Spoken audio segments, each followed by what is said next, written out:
Hello बच्चों, आज का हमारा टॉपिक है प्राइस डिस्क्रिमिनेशन। प्राइस डिस्क्रिमिनेशन एकाधिकार बाजार की एक विशेषता होती है।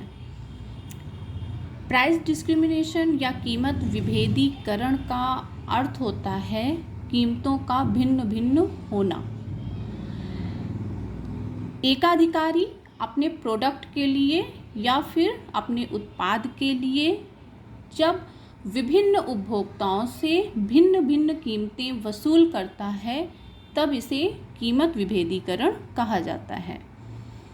टेक्निकली एक ही प्रोडक्ट है, लेकिन उस प्रोडक्ट को विभिन्न उपभोक्ताओं को या क्रेताओं को जब एकाधिकारी अपनी शक्ति का प्रयोग करते हुए या फिर अपने पावर का यूज करते हुए विभिन्न कीमतों पर बेचता है तो यही है प्राइस डिस्क्रिमिनेशन।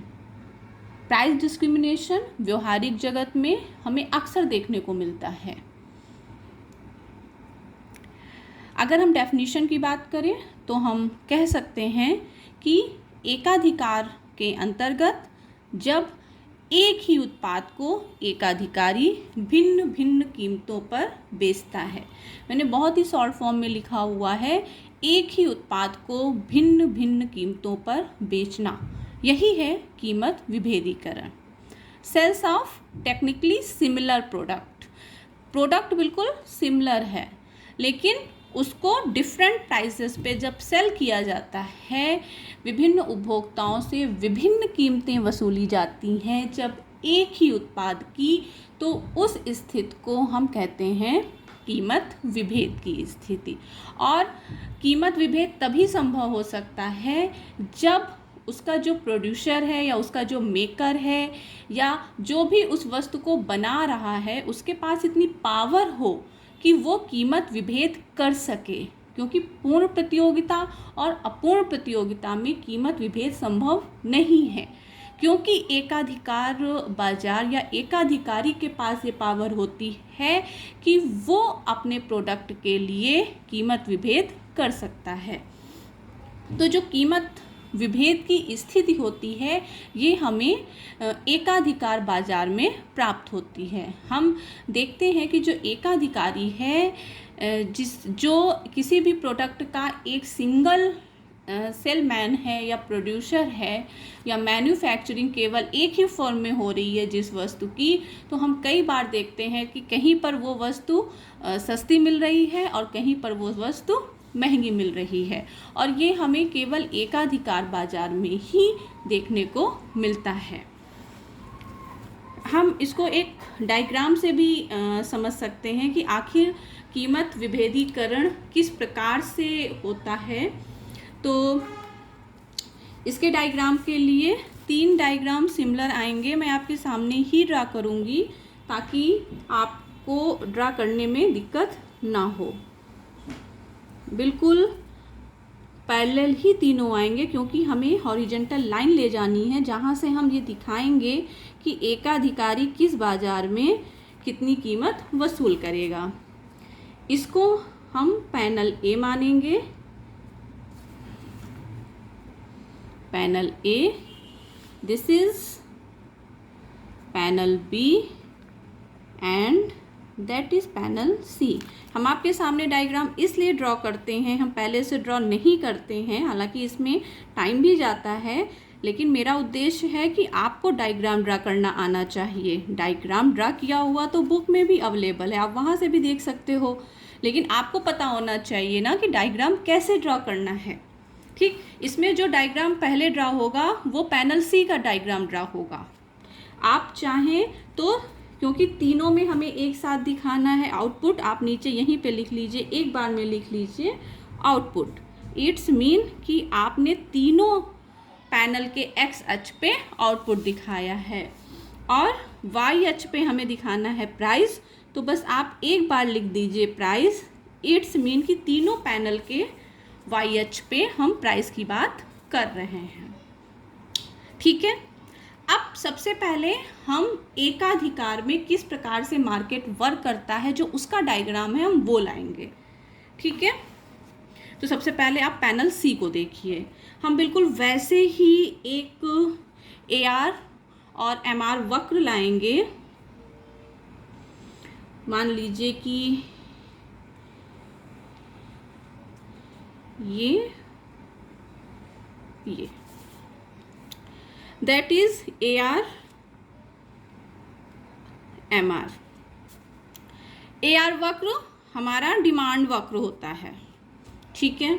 और बस यहाँ से हमें केवल MC वक्र ले जाना है, हमें केवल ये यहाँ पे शो करना है कि एकाधिकारी जो भी वस्तु का उत्पादन कर रहा है या उत्पादन की जितनी भी मात्रा वो उत्पादित कर रहा है, उस उत्पादन को वो उसकी विभिन्न या फिर आप ऐसे भी इसको समझ सकते हैं कि जो मात्रा निकल के आएगी उसकी कितनी मात्रा वो एक मार्केट में सेल करेगा और दूसरी जो मात्रा उसकी बच रही है उसको वो दूसरे मार्केट में सेल करेगा, और उनकी कीमतों में किस प्रकार से आप देखेंगे कि अंतर है, ठीक है। तो MC वक्र ये गया, ठीक है। इट्स मीन कि ये जो एकाधिकारी है, जो मोनोपोलिस्ट है, वो इस उत्पादन की मात्रा को प्रोड्यूस करेगा। कितनी? OM। हमें यहाँ पे इस पैनल में ये नहीं निकालना है कि कीमतें क्या होंगी, ठीक है। हमें इस पैनल से निकालना था कि टोटल उत्पादन की मात्रा एकाधिकारी कितनी नियत करता है, ठीक है। अब हम दो मार्केट के अलग अलग AR MR वक्र खींचेंगे, एक लोचदार बाजार और दूसरा बेलोचदार बाजार, ठीक है। तो जो लोचदार होता है वो आपको पता है कि X अक्ष के लिए ज़्यादा पॉजिटिव होता है। लोचदार का मतलब ये भी होता है, अगर आपने इलास्टिसिटी ऑफ डिमांड पढ़ा होगा तो लोचदार बेलोचदार मांग ये आपने पढ़ी होंगी। लोचदार मांग का मतलब होता है कि कीमतों में परिवर्तन से मांग में ज़्यादा परिवर्तन हो जाना, ठीक है। और बेलोचदार मांग होती है कि कीमतों में अगर थोड़ा बहुत परिवर्तन होता है तो मांग में उतना परिवर्तन नहीं होता है, डिमांड बेलोच होती है, इनइलास्टिक होती है। तो हम एक पैनल B में लेते हैं अपना लोचदार, ठीक है, और यहाँ पे हम लेंगे बेलोचदार, तो ये खड़ी ढाल का हो जाएगा, समथिंग एल्स, ठीक। ये हो गया MR, ये आपका AR या D आप कर दीजिए, ये आपका MR, ये आपका D। हम इसको थोड़ा सा नॉमिनेट कर लेते हैं ताकि एक्सप्लेनेशन करते समय आपको आसानी रहे। हमने मान लिया कि ये मार्केट A है, ये मार्केट B है, क्लियर। अब उत्पादन की मात्रा तो ये नियत हो चुकी है, ठीक है। अब हम यहाँ से ले करके जहाँ पे हमारी उत्पादन की मात्रा नियत हुई E बिंदु से ले करके एक हॉरिजेंटल लाइन खींचेंगे। आप स्केल से खींच लीजिएगा तो आप बिल्कुल स्ट्रेट लाइन खींच लेंगे।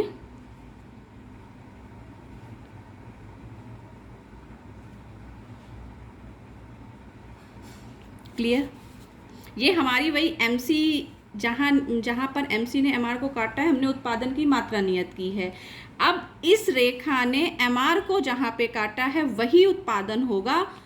ये MR को इसने इस यहाँ पे स्पर्श किया है, ये उत्पादन इस बाजार के लिए हुआ, और इस MR को यानी कि पैनल A के MR को बेलोचदार मार्केट के बाद के MR को उसने इस बिंदु पे काटा है, इसलिए उत्पादन की मात्रा ये होगी, ठीक है। आप इसको नाम दे दीजिए E1, इसको नाम दे दीजिए E2, ठीक है। अब ये जो OM है, ये OM ही है जो डिवाइड हुआ है इस मार्केट और इस मार्केट में। आप इसको नाम दे दीजिए M1 और इसको दे दीजिए M2। तो ये जो OM मात्रा है, OM ये बराबर है OM1 प्लस OM2 के। OM1 ये मात्रा और ये मात्रा, ये दोनों बराबर है इस मात्रा के। एकाधिकारी ने टोटल प्रोडक्शन किया OM का, OM की OM1 मात्रा को वो बेच रहा है जहाँ पर बाजार बेलोच है, और OM की बची हुई मात्रा OM2 को बेच रहा है जहाँ पर बाजार लोचदार है। अब कीमत विभेद यानी कीमतें क्या होंगी, मेन तो पॉइंट यही है ना कि इस मात्रा को किस कीमत पे बेचा जा रहा है। तो देखिए कीमत कहाँ निकलती थी, ये जो हमारा AR वक्र है यही तो प्राइस लाइन हमारा होता है, चाहे आप इसको AR कहें और चाहे आप इसको डिमांड कर्व कहें। अब आप इसी को इस लाइन को ऊपर तक ले जाइए, ये इसको आप एक नाम दीजिए P1, ठीक है। इसको भी आप ऊपर तक ले जाइए AR तक और इसको नाम दे दीजिए P2, ठीक है। आप चाहें तो आप इसको यहाँ पर भी ला सकते हैं और नॉमिनेट कर सकते हैं, क्योंकि जो P2M2 है वही आपका OP2 है, ठीक है, ठीक है, कर देते हैं। ठीक, अब आप देखिए एकाधिकारी ने कुल प्रोडक्शन किया OM का, उस OM को उसने 2 मार्केट में बेचने के लिए जो क्वांटिटी निकाली, 2 बाजार हुए। पैनल A में जो बाजार है आप चाहें तो यहाँ पे लिख भी सकते हैं कि ये बेलोचदार बाजार है या इनइलास्टिक, और ये लोचदार बाजार है।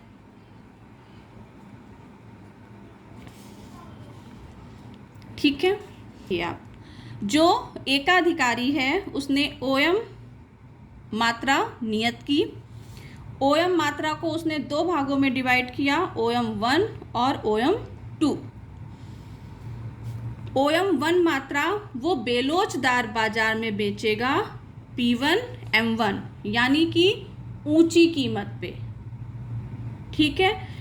और जो दूसरा बाजार है लोचदार बाजार है, वहाँ पर वो OM2 मात्रा को बेचेगा P2M2 को। अब ये हमें डायग्राम से बिल्कुल स्पष्ट क्लियर है कि P1M1 ये कीमत ज़्यादा है P2M2 के। ये कीमत जो है, कीमत पैनल A की ये ज़्यादा है पैनल B की तुलना में। यही है कीमत विभेद। एक ही उत्पाद है, उसको एकाधिकारी ने 2 अलग अलग मार्केट में 2 अलग अलग कीमतों पे बेचा। जो बाजार बेलोचदार है उसमें अधिक कीमत पे बेचा, और जो बाजार लोचदार है यानी कि जहाँ पर कीमतों में थोड़ा सा भी परिवर्तन करने पे मांग में बहुत ज़्यादा परिवर्तन हो जाता है, वहाँ पे उसने कीमतें कम रखी हैं, ठीक है। यही है कीमत विभेदीकरण। प्रोडक्ट सेम है लेकिन उसको 2 अलग अलग बाजार में अलग अलग कीमतों पर बेचा गया है, ठीक है। आई होप कि आपको कीमत विभेदीकरण का ये पार्ट समझ में आ गया। व्हाट इज़ प्राइस डिस्क्रिमिनेशन, कीमत विभेदीकरण क्या होता है, और जो उसका डायग्राम है, आई होप कि आपको इतनी बात समझ में आ गई है। अब हम थोड़ी सी बात कर लेते हैं कि कीमत विभेदीकरण की मात्रा क्या होती है, डिग्री ऑफ प्राइस डिस्क्रिमिनेशन। इसके लिए मैंने पहले से एक चार्ट ड्रॉ करके रखा हुआ है, बहुत ही सिंपल, और बस आपको इतना ही देखना है। कीमत विभेदीकरण की मात्रा का मतलब हुआ कि कीमत विभेदीकरण को कितने प्रकार से लागू किया जा सकता है, कितना कीमत विभेदीकरण किया जा रहा है, डिग्री ऑफ प्राइस डिस्क्रिमिनेशन। तो AC पेगु के अनुसार 3 डिग्री उन्होंने बताई हैं। एक है फर्स्ट डिग्री, दूसरी है सेकंड डिग्री, ये है सेकंड डिग्री, और थर्ड डिग्री। जो मेन पॉइंट है वो मैंने लिखे हुए हैं। प्रथम कोटि का कीमत विभेदीकरण होता है जब जो भी एकाधिकारी है वो किसी वस्तु की प्रत्येक इकाई को भिन्न भिन्न कीमतों पर बेचता है। यानी कि प्रत्येक यूनिट को अगर एक एकाधिकारी डिफरेंट प्राइस पे सेल कर रहा है तो इसको बोलते हैं प्रथम कोटि का विभेदीकरण। इसको हम पूर्ण कीमत विभेदीकरण भी कहते हैं। पूर्ण कीमत विभेदीकरण होता है जो होता है फर्स्ट डिग्री प्राइस डिस्क्रिमिनेशन। ठीक है, आप डेफिनेशन लिखेंगे तो आप लिखेंगे कि जब एकाधिकारी किसी वस्तु की प्रत्येक इकाई को भिन्न भिन्न कीमतों पर बेचता है तो वो होता है प्रथम कोटि का कीमत विभेदीकरण। अगर आप इंग्लिश में लिख रहे हैं तो आप लिखेंगे perfect price discrimination is said to occur when a monopolist is able to sell each separate unit of the product at a different price. अब जब प्रत्येक यूनिट को अलग अलग कीमत पे बेचा जा रहा है तो एकाधिकारी प्रत्येक यूनिट के लिए मैक्सिमम उतनी कीमत ले लेता है जितनी उस वस्तु को खरीदने वाला देने को तैयार है। ठीक है, अब जो कीमत उपभोक्ता देने को तैयार है वही कीमत वास्तव में वो पे कर रहा है। इट्स मीन कि यहाँ पर उपभोक्ता की बचत नहीं होती है। ठीक है, कई बार कंपटीशन में पूछा जाता है कि किस डिग्री के कीमत विभेदीकरण में उपभोक्ता की बचत नील होती है, तो वो फर्स्ट डिग्री या पूर्ण कीमत विभेदीकरण होता है जहाँ पर उपभोक्ता की बचत नहीं होती है। ठीक, फिर हम आते हैं द्वितीय कोटि का विभेदीकरण। द्वितीय कोटि का विभेदीकरण होता है जब एक एकाधिकारी अपने उपभोक्ताओं को या फिर जो उसके क्रेता हैं उसको भिन्न भिन्न वर्गों में या विभिन्न वर्गों में बांट लेता है। ठीक है, वो चाहे उनकी, आप कह सकते हैं कि वो उनकी आय के अनुसार विभिन्न ग्रुप में डिवाइड कर लेता है और प्रत्येक वर्ग से उतनी कीमत लेता है जो उस वर्ग का सीमांत उपभोक्ता देने को तैयार होता है। सीमांत उपभोक्ता सबसे लोएस्ट प्राइस देगा तो पूरे वर्ग से उतनी ही कीमत वसूल कर ली जाती है। ठीक है, यानी कि यहाँ पे आपको याद रखना है कि उपभोक्ताओं को विभिन्न वर्गों में डिवाइड किया जाता है और प्रत्येक वर्ग के उपभोक्ता से उतनी कीमत ले ली जाती है जो उस वर्ग का सीमांत उपभोक्ता, ये वर्ड यहाँ पे इम्पॉर्टेंट है, देने को तैयार होता है। और सीमांत उपभोक्ता सबसे मिनिमम प्राइस देगा तो वही कीमत पूरे वर्ग से वसूल की जाती है। ठीक है, फिर थर्ड डिग्री प्राइस डिस्क्रिमिनेशन। इसमें क्या होता है कि जो मोनोपोलिस्ट होता है वो क्रेताओं को दो वर्गों में विभाजित करता है। इसमें और इसमें अंतर क्या है? सेकंड डिग्री और थर्ड डिग्री में अंतर ये है कि सेकंड डिग्री में कई ग्रुप्स होते हैं, लेकिन जो थर्ड डिग्री है उसमें केवल 2 ग्रुप्स होते हैं। ठीक है, और दोनों ग्रुप से विभिन्न कीमतें या भिन्न भिन्न कीमतें वसूल की जाती हैं। और इसका सबसे अच्छा उदाहरण है जो बिजली आपूर्ति होती है, जो लाइट सप्लाई होती है, वो इंडस्ट्रियल पर्पस के लिए और हाउस होल्ड पर्पस के लिए दोनों की जो रेट होती हैं वो अलग अलग होती हैं। बिजली तो वही होती है, कॉस्ट तो वही होती है, लेकिन जब इंडस्ट्रियल पर्पस से यूज की जाती है लाइट तो उसकी रेट दूसरी होती है और हाउस होल्ड में उसको एक डिफरेंट प्राइस पे, डिफरेंट रेट पे दिया जाता है लाइट को। तो 2 वर्ग हो गए, एक औद्योगिक हो गया और एक घरेलू हो गया, और दोनों से अलग अलग कीमतें वसूल की गई हैं। तो ये 3 प्रकार का प्राइस डिस्क्रिमिनेशन होता है और ये प्राइस डिस्क्रिमिनेशन हमें मार्केट में देखने को मिलता है। हम देखते हैं कई बार कि सेम प्रोडक्ट हमें एक मार्केट में सस्ता मिल रहा है और अनदर मार्केट में वो हमें महंगा मिलता है। यही होता है प्राइस डिस्क्रिमिनेशन जो मोनोपोली बाजार में पाया जाता है। एक दो छोटे छोटे से टॉपिक अभी मोनोपोली में और भी हैं, जैसे कि डंपिंग है, और लर्नर ने जो एकाधिकारी शक्ति की माप बताई है वो है। तो ये दो मैं देख लूँगी, अगर कोई और भी टॉपिक है, एक दो टॉपिक और बचते हैं और उसके बाद हमारा पूरा मार्केट फिनिश हो जाएगा। तो आई होप कि आपको कीमत विभेदीकरण समझ में आ गया होगा।